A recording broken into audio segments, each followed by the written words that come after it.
അങ്ങനെ ഏറെ നാളത്തെ ആഗ്രഹമായ മണാലി ട്രിപ്പ് ഇന്നിവിടെ ആരംഭിക്കുകയാണ്. യാത്ര ആരംഭിക്കുന്നത് എറണാകുളം ജംഗ്ഷൻ റെയിൽവേ സ്റ്റേഷനിൽ നിന്ന് വൈകുന്നേരം 6:30-യോടെയാണ്. പ്ലാറ്റ്ഫോമിൽ നിന്നും പതിവ് തിരക്ക്. ഓരോ യാത്രക്കാരനും ഓരോ ലക്ഷ്യത്തിലേക്ക്. നിസാമുദ്ദീൻ എക്സ്പ്രസ് പതുക്കെ സ്റ്റേഷൻ വിട്ട് നീങ്ങുമ്പോൾ ഒരു നീണ്ട ഉത്തരേന്ത്യൻ യാത്ര അവിടെ ആരംഭിക്കുന്നു. ആദ്യ മണിക്കൂറുകളിൽ കേരളത്തിൻ്റെ പരിചിതമായ കാഴ്ചകൾ, പച്ച നിറഞ്ഞ വയലുകൾ, കൃഷിസ്ഥലങ്ങൾ, ചെറിയ വീടുകൾ. ട്രെയിൻ മുന്നോട്ട് പോകും തോറും ഭൂപ്രകൃതി പതുക്കെ മാറുന്നുണ്ടെന്ന് വിൻഡോ വഴിയുള്ള കാഴ്ചകൾ പറയുന്നു. ട്രെയിനിലെ ഭക്ഷണം പ്രത്യേകിച്ച് പറയേണ്ടതാണ്. വിലയ്ക്കും ഗുണത്തിനും പോരാത്ത അനുഭവം. എന്നാൽ യാത്രയുടെ ഭാഗമായിട്ട് ഇത്തരം ചെറിയ അസൗകര്യങ്ങൾ സ്വാഭാവികമാണ്. ഇടയ്ക്കിടെ ട്രെയിൻ ദീർഘസമയം നിൽക്കുന്ന സ്റ്റേഷനുകൾ, അവിടങ്ങളിൽ കാണുന്ന കാഴ്ചകൾ ഓരോ പ്രദേശത്തിൻ്റെ ജീവിത രീതി പറഞ്ഞു തരുന്നു. ഒരു സ്റ്റേഷനിൽ കണ്ട കൗതുക കാഴ്ച, ട്രെയിനിൽ ലോറികൾ കയറ്റിക്കൊണ്ടു പോകുന്നു.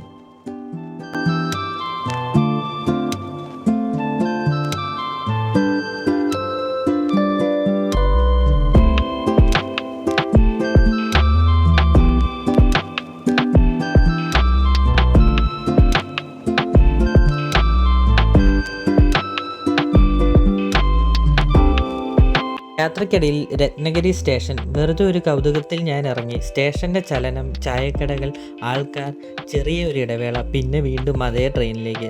ദിവസവും രാത്രിയും മാറി മാറി കിടക്കുമ്പോൾ ട്രെയിൻ എത്തുന്നത് ഡൽഹി നിസാമുദ്ദീൻ റെയിൽവേ സ്റ്റേഷനിലാണ്. ഡൽഹിയിൽ ഇറങ്ങുന്ന ആ നിമിഷം തന്നെ തിരക്ക്, ശബ്ദങ്ങൾ, വേഗത, ഓരോരുത്തരും ഓരോ ദിശയിലേക്ക്. കേരളത്തിൻ്റെ സ്റ്റേഷനുകളിൽ നിന്നും പൂർണ്ണമായും വ്യത്യസ്തമായ ഒരു ലോകം. പോർട്ടർമാരുടെ വിളികൾ, ഓട്ടോ ഡ്രൈവർമാർ, ടാക്സികൾ. അവിടെ ഒരു നിമിഷം പോലും നിശബ്ദമാകുന്നില്ല. ആ തിരക്കിനിടയിൽ നിന്ന് ഒരു ഓട്ടോ യാത്ര, ചെറിയൊരു റൂം, ഫ്രഷായി അടുത്ത യാത്രയ്ക്ക് തയ്യാറെടുക്കുന്നു. ഡൽഹിയിലെ മെട്രോ യാത്ര അടുത്ത അനുഭവമാണ്. നഗരത്തിൻ്റെ വേഗതയും സംഘടനയും ഇവിടെ വ്യക്തമായി കാണാം.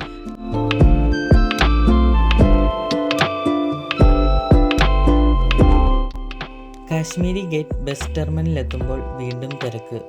രാത്രി 8-9 മണിയോടെ എല്ലാവരും ബസ്സിൽ കയറി. ബസ് യാത്ര ആരംഭിച്ചപ്പോൾ ക്ഷീണം കൊണ്ട് മയങ്ങിപ്പോയതറിഞ്ഞില്ല. എന്നാൽ വെളിച്ചം വരുമ്പോൾ കണ്ണു തുറക്കുന്നത് മറ്റൊരു ലോകത്തേക്കാണ്. ഹിമാചലിൻ്റെ മലനിരകൾ, ചെറിയ വീടുകൾ, തണുത്ത കാറ്റ്. ഇവിടുത്തെ ജീവിതം മലകളോട് ചേർന്ന് പതുക്കെയാണ് പോകുന്നത്. പെട്ടെന്ന് തന്നെ നമുക്ക് ഇറങ്ങേണ്ട സ്ഥലം എത്തിയിരിക്കുന്നു. നമ്മൾ താമസിക്കുന്ന സ്ഥലം ആപ്പിൾ തോട്ടങ്ങളുടെ നടുവിലാണ്. ചുറ്റും പച്ച നിറവും നിശബ്ദതയും. നേരെ റൂമിൽ പോയി ഒന്ന് ഫ്രഷായി. റൂമിൽ നിന്ന് നോക്കുമ്പോൾ കാണുന്ന കാഴ്ച ഇതാണ്. ഇല പൊഴിഞ്ഞ് നിൽക്കുന്ന ആപ്പിൾ മരങ്ങൾ. ആപ്പിൾ മരങ്ങളുടെ ഇടയിലൂടെ ഞാനൊന്ന് നടന്നു.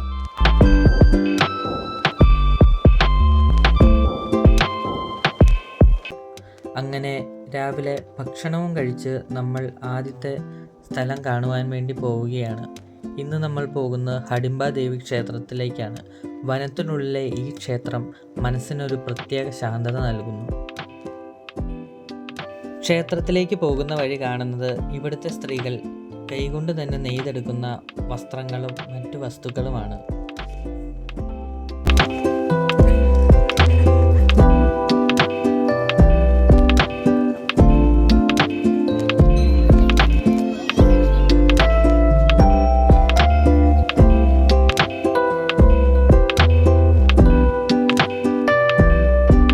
ഇവിടെ കണ്ട മറ്റൊരു കാഴ്ചയാണ് കാളകളുടെയും മാനുകളുടെയും കൊമ്പുകൾ ക്ഷേത്രത്തിൻ്റെ ചുമരിൽ വെച്ചിരിക്കുന്നത്. നൂറ്റാണ്ടുകൾ പഴക്കമുള്ളതാണ് ഇവയെന്നാണ് ഇവിടെ നിന്നും മനസ്സിലാക്കിയത്. ഹഡിംബ ദേവി ക്ഷേത്രത്തിലെ കാഴ്ചകൾക്ക് ശേഷം ഞങ്ങൾ പോയത് ബുദ്ധിസ്റ്റ് മൊണാസ്ട്രിയിലേക്കാണ്.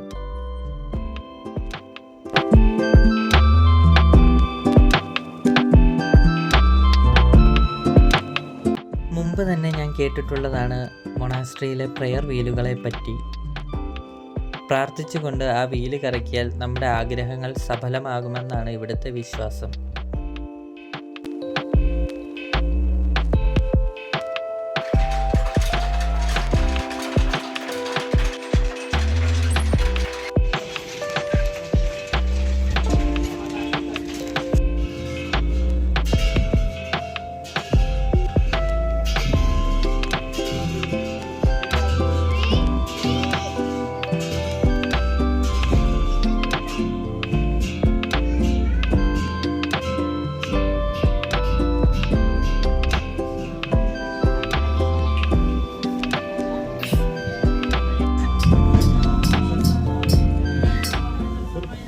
പ്രധാന മൊണാസ്ട്രിയിൽ നിന്നും പുറത്തേക്ക് ഇറങ്ങിയപ്പോൾ കാണുന്ന കാഴ്ച കേരളത്തിലെ ക്ഷേത്രങ്ങളിൽ കാണുന്നത് പോലെ ഇവിടെയും ഉപപ്രതിഷ്ഠകളുണ്ട്.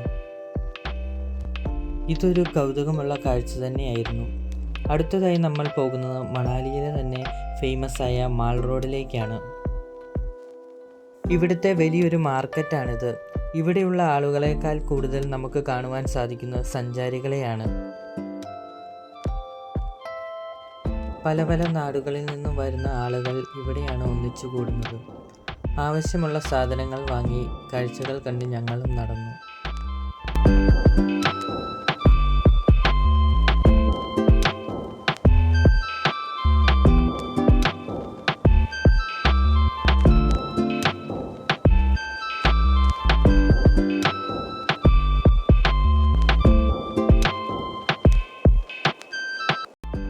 ഹിമാചലിലെ ജീവനുള്ള രാത്രി ജീവിതവും വെളിച്ചങ്ങളും ചലനങ്ങളും ഇവിടെയാണ് നമുക്ക് കാണുവാൻ സാധിക്കുന്നത്. അങ്ങനെ ദിവസം മുഴുവനുമുള്ള യാത്രകൾക്കും കാഴ്ചകൾക്കും ശേഷം തിരികെ റൂമിലെത്തുമ്പോൾ ഒരു കാര്യം വ്യക്തമാണ്: ഈ യാത്ര മറക്കാനാകാത്ത ഒരു അനുഭവമാണ്. അതോടൊപ്പം നാളത്തെ കാഴ്ചകൾക്കുള്ള ഒരു ആകാംക്ഷയും.